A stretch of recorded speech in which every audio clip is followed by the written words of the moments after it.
ಪುತ್ತೂರು ಶಾಸಕ ಅಶೋಕ್ ಕುಮಾರ್ ರೈ ಅವರು ಪುತ್ತೂರಿನಲ್ಲಿ ಕಾರ್ಯಾಚರಿಸುತ್ತಿರುವ ಇಂದಿರಾ ಕ್ಯಾಂಟೀನ್ಗೆ ದಿಢೀರ್ ಭೇಟಿಯನ್ನ ನೀಡಿ ಇಡ್ಲಿ ಸಾಂಬಾರ್ ಸವಿದಿದ್ದಾರೆ. ಹಲವು ಕಾರ್ಯಕ್ರಮಗಳಲ್ಲಿ ಭಾಗಿಯಾಗಿ ತನ್ನ ಕಚೇರಿಗೆ ಬಂದಿದ್ದ ಶಾಸಕರು ನೇರವಾಗಿ ಇಂದಿರಾ ಕ್ಯಾಂಟೀನ್ಗೆ ತೆರಳಿ ಇಡ್ಲಿ ಸಾಂಬಾರು ಸವಿದಿದ್ದಾರೆ. ಇಂದಿರಾ ಕ್ಯಾಂಟೀನ್ ಎಂದರೆ ಇರಿಸು ಮುರಿಸು ಪಡುವ ಜನರ ನಡುವೆ ಯಾವುದೇ ಅಹಂ ಇಲ್ಲದೆ ಕ್ಯಾಂಟೀನ್ನಲ್ಲಿ ನಿಂತು ಇಡ್ಲಿ ಸಾಂಬಾರು ಸವಿದ ಶಾಸಕರ ಫೋಟೋ, ವಿಡಿಯೋ ಸಾಮಾಜಿಕ ಜಾಲತಾಣಗಳಲ್ಲಿ ವೈರಲ್ ಆಗುತ್ತಿದೆ. ಅಧಿಕಾರ, ಸ್ಟೇಟಸ್ ಸಿಕ್ಕಿದ ಬಳಿಕ ಜನರ ಹಾವಭಾವದಲ್ಲಿ ಹಲವು ವ್ಯತ್ಯಾಸಗಳಾಗುವುದು ಸಾಮಾನ್ಯವಾಗಿದೆ.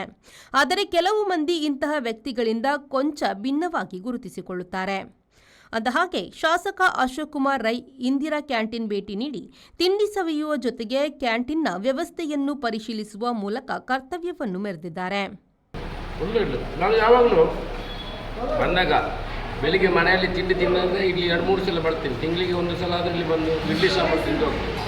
ಒಳ್ಳೆ ಬಿಸಿ ಬಿಸಿ ಸಾಂಬಾರು, ಇಡ್ಲಿ ನೋಡಿ ಎಷ್ಟು ಸ್ಮೂತ್ ಇದೆ, ನೋಡಿ ಎಷ್ಟು ಸ್ಮೂತ್ ಇದೆ ನೋಡಿ. ಮನೆಯಲ್ಲಿ ಮಾಡಿದ ಇಡ್ಲಿಗಿಂತ ಜಾಸ್ತಿ ಸ್ಮೂತ್ ಇದೆ.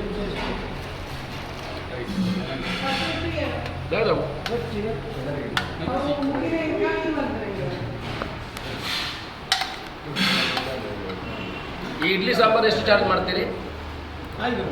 5 ರೂಪಾಯಿ. 3 ಇಡ್ಲಿ 5 ಇದೆ ಅಂತ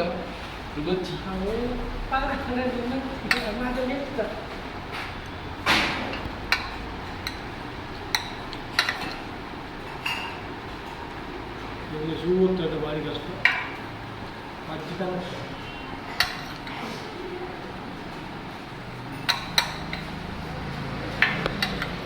ಅನೀಶ್, V4 ನ್ಯೂಸ್, ಪುತ್ತೂರು.